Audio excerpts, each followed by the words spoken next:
E nossa história não estará pelo avesso assim, sem final feliz. Teremos coisas bonitas para contar. E aí, galera, tudo bem? Sou eu, novamente, professor Roberto Carlos, para mais uma aula de história. A Roma, que é de Roma, isso mesmo. Vamos tratar hoje da Roma Antiga, né? E, obviamente, toda a infinidade, né? O legado, né, que Roma deixou para a humanidade, né? Além das próprias histórias, né? Da própria sucessão de eventos, né, tão marcantes, né, de Roma Antiga, né? Então, vamos entender, partindo de um processo, né, sempre histórico, alguns aspectos militares, culturais, essa trama toda, né? A história de Roma Antiga parece, né, também inspirou vários filmes, mas ela por si só já parece uma grande série, né? Como se fosse uma série, né? Tem aspectos muito importantes, né? Muito curiosos, né? Alguns fascinantes, todos esses adjetivos que a gente puder adotar para nos referirmos a Roma. Beleza? Vamos nessa aí, Roma Antiga. Bem, começamos, né, com a formação de Roma, né? Começa aproximadamente ali, né, por volta do século... Como surge, né? Como é delineada, né, a formação de Roma, né, no século 7 antes de Cristo, né? Com os etruscos, né? Os etruscos, né, que impõem o seu domínio aos então italiotas, né? Com isso, fazendo com que a aldeia romana se transforme assim em uma cidade, né? E vai adquirindo todas as características de cidade e vai se organizando, né, politicamente, socialmente, resultando, né, naquela estrutura de monarquia, né? Os próprios quando se implanta, né, se cria as instituições romanas, né, e teremos os desdobramentos, né, eis que a palavra surge novamente, sobre a própria sociedade, né? Então, a partir desse domínio, né, dos etruscos, então esse é o ponto de partida para entender a Roma Antiga. Bem, durante essa monarquia, né, de Roma, tínhamos a figura do rei. O rei era, né, uma espécie de poder centralizado, ele também já na época, né, porque ele era juiz, ele era militar, tinha um poder religioso, né, e submetido à fiscalização, né, de uma Assembleia e do próprio Senado. Essa era a estrutura inicial, né, a estrutura política de Roma. Então nós temos, né, aquela sequência de reis, os grandes conhecidos, né? Tínhamos a figura do rei, na sequência, né, o Senado. Senado, né, era formado numa situação parecida, né, com a civilização grega, com Atenas ali. Era composto, né, por cidadãos mais idosos, né, alguns chefes de família, os conhecidos gênos, né? Também Roma era aquelas nomenclaturas, né? Aqueles grupos lá da Grécia, né? Então, a função desse Senado era fiscalizar, né? Fiscalizar as ações do rei, né? O rei aqui, vamos colocar...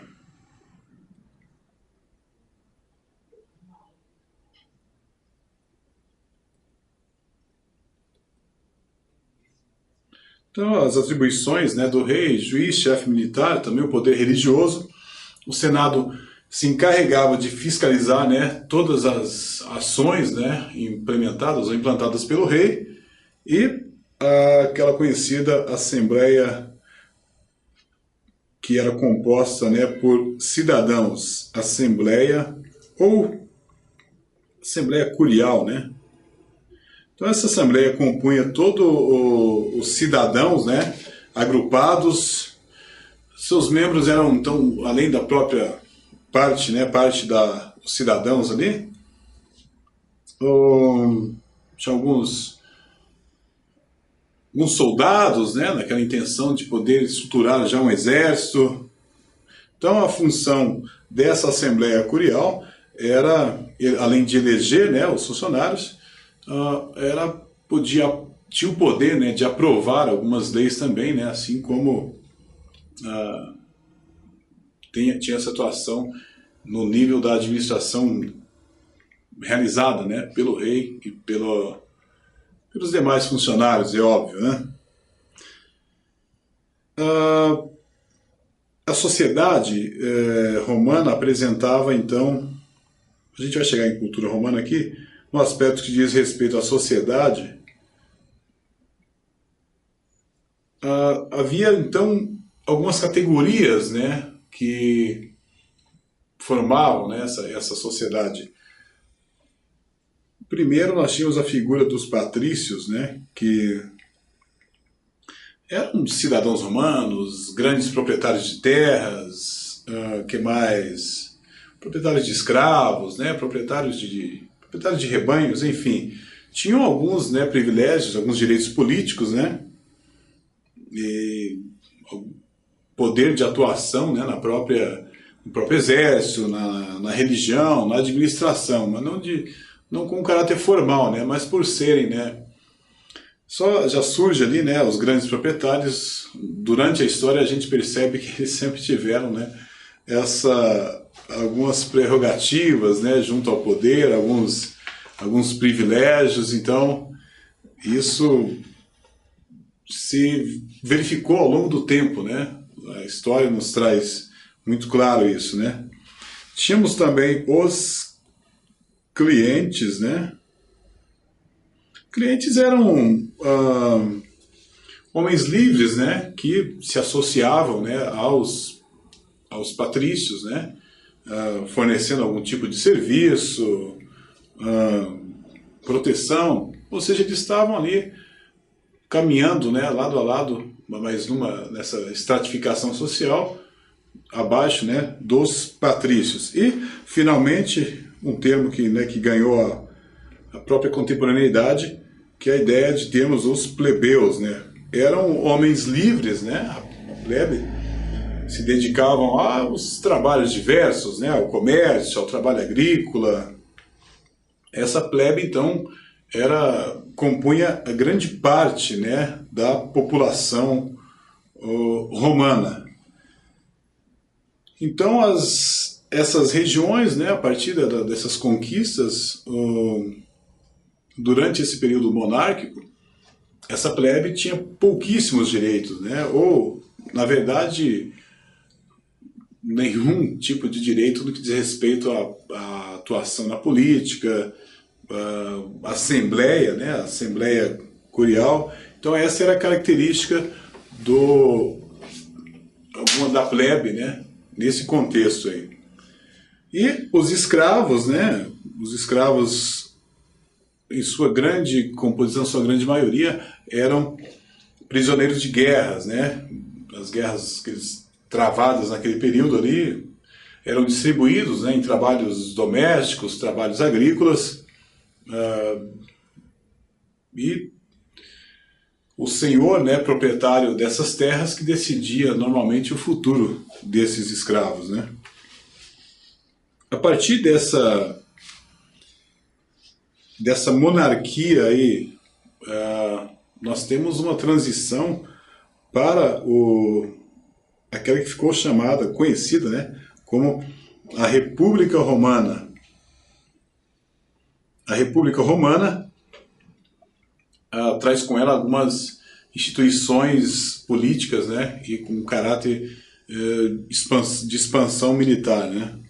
Roma, nesse período monárquico, né, ela alcançou algumas vantagens, né, algumas medidas que foram satisfatórias, né, do ponto de vista da administração, né, daquele regime monárquico. Então, a partir disso, na possibilidade de uma transformação de um poder monárquico para a república, né, os patrícios, né, visando obter esse poder, patrícios, né, como nós vimos, formavam o Senado também, né? E aí eles rebelaram-se contra o rei e constituíram então uma nova organização política, né, conhecida como a República, né, ou a República Romana.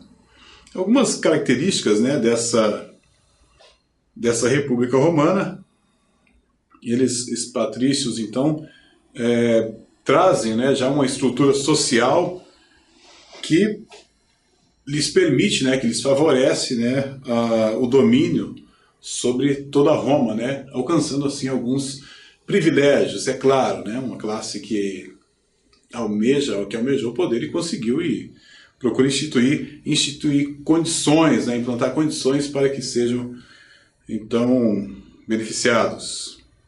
Então, os patrícios, né, que compõem os senadores, eles controlavam, né,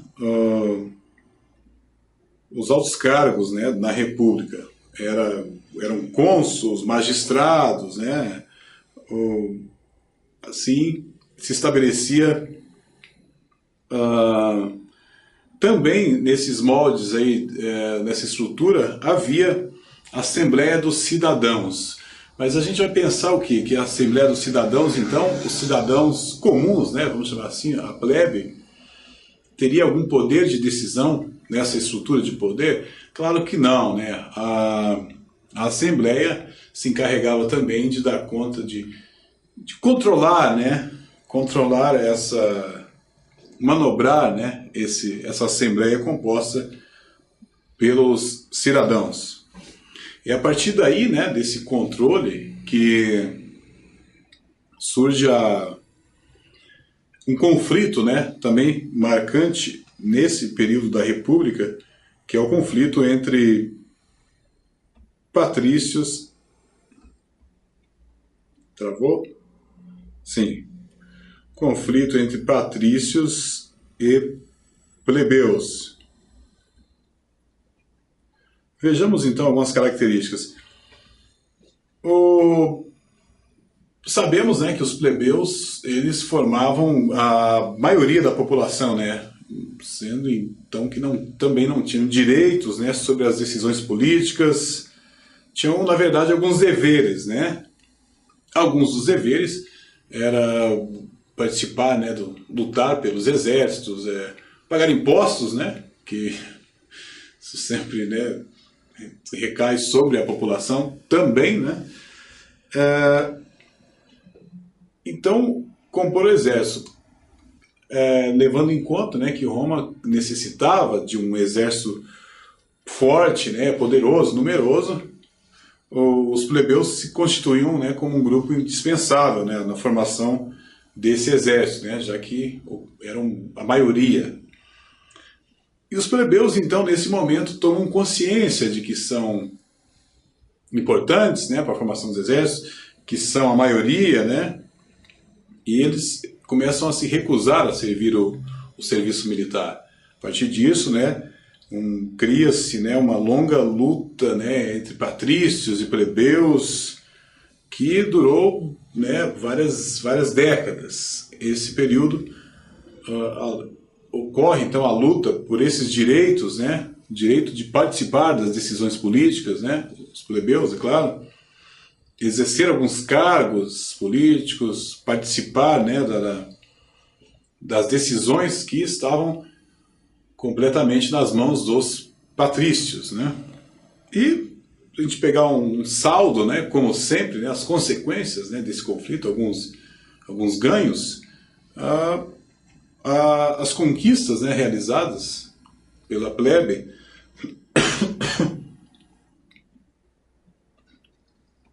nós temos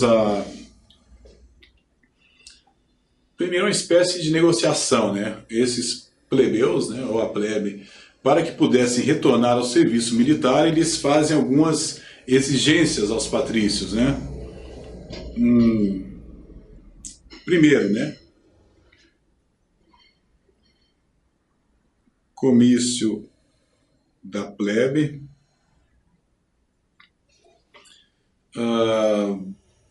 Foi a criação, né, desse comício da plebe, que deveria ser presidido, obviamente, por alguém da plebe, né? Essa pessoa, né, então tinha seus direitos resguardados, né, em relação a qualquer tipo de medida tomada pelos patrícios, né? Então, ela teria alguns poderes, né, para poder contestar algumas decisões do governo, né, que viesse a ferir os direitos da plebe. Então, era uma espécie de representação do povo, né, junto ao poder dos patrícios, né? Esse, então, foi um dos ganhos, né, em relação ao saldo, né, desse conflito aí. São algumas conquistas.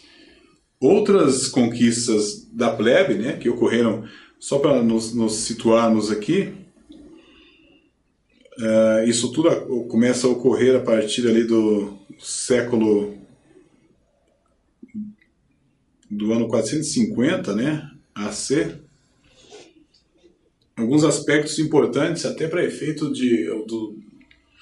para a gente atentar a uma ordem de acontecimentos importantes, né, durante a República Romana.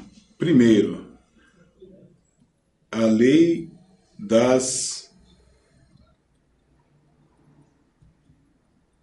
12 tábuas, né?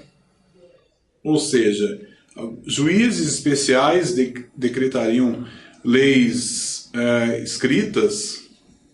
Os juízes então teriam que formular algumas leis escritas que valessem não só para os patrícios, né, que era uma prática recorrente, mas também para os plebeus, né? Se o conteúdo dessas leis fosse favorável aos patrícios, o código, né, essa lei das 12 tábuas, seria então, se fazia necessário para que se constituísse, né, um documento de forma clara, que trouxesse, né, algumas leis mais claras, né,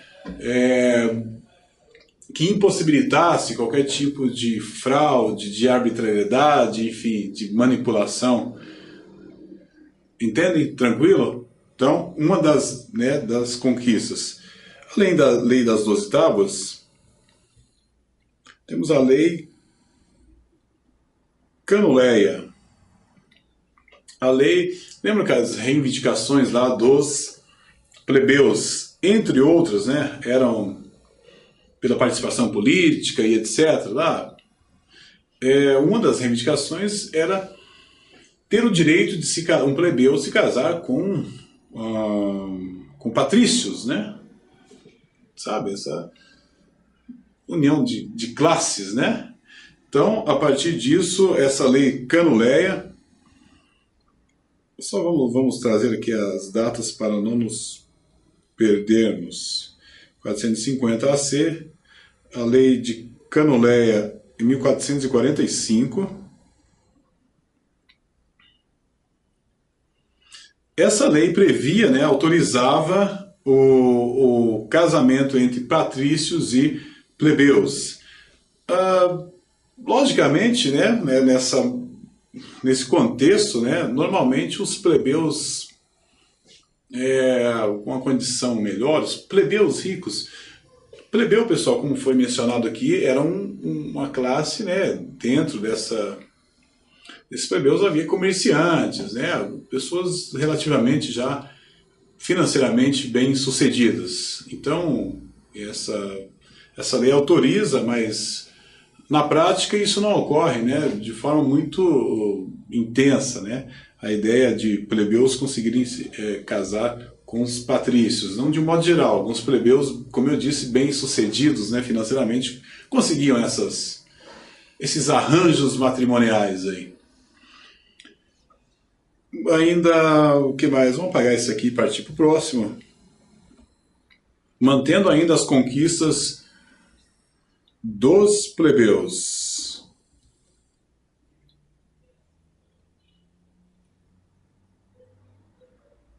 Eleição dos magistrados plebeus, ou seja, gradualmente, né, os plebeus conseguiram ter acesso a diversas magistraturas, ou seja, aquelas estruturas de poder ali, né, dentro de um governo, né, cônsuls, magistrados. Então a plebe consegue se inserir, né, gradativamente, compor, né, essa estrutura de poder. Continuando sobre as conquistas,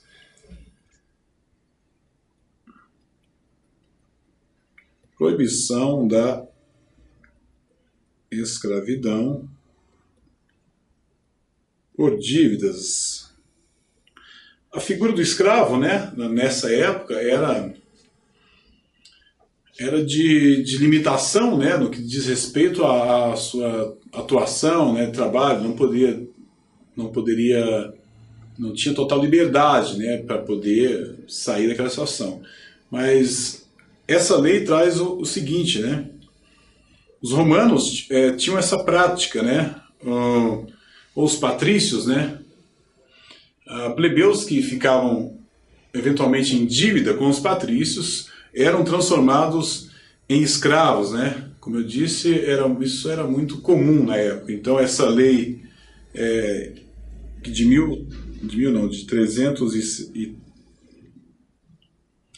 366, ela traz essa proibição, então anula essa possibilidade de que um plebeu fosse escravizado para que, a partir do momento em que tivesse uma dívida com os patrícios. Então essas conquistas, né, da plebe, né, ela não contemplou necessariamente todos os membros, né, da plebe. Lembrando que em sua composição a plebe, como eu mencionei, ela tinha integrantes de várias classes ali, abaixo daquelas dos patrícios e de outras ali, né? Então era um grupo bastante diverso, né, a plebe. Esses cargos políticos, né, reivindicados, eles acabam sendo destinados a uma plebe que já se aproxima, né, pelo menos no que diz respeito do caráter financeiro, econômico, que se aproxima daqueles grupos já, né, uma nobreza é ótima, nobreza plebeia, né, podemos classificar assim. Então, não o homem pobre da plebe que foi contemplado com esses direitos, né, o tratamento ainda continua a ser diferenciado ou diferente, né, respeito ao plebeu e os patrícios, né.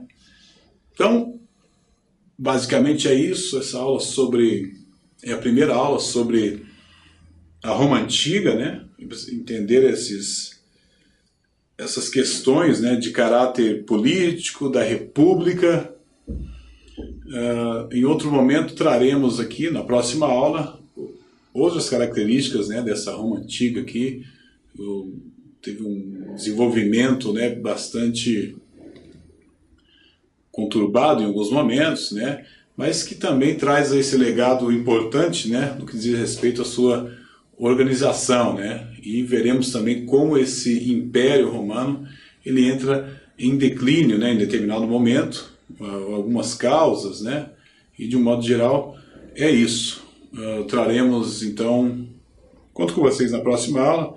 Esses slides aqui em alguns momentos eles ficam, a gente vai abordar todos esses temas aqui, trazer a religião também, né, que é importante nesse contexto ali, né, e espero vê-los na próxima aula, conto com vocês na próxima aula. Gente, grande abraço e até a próxima. Valeu!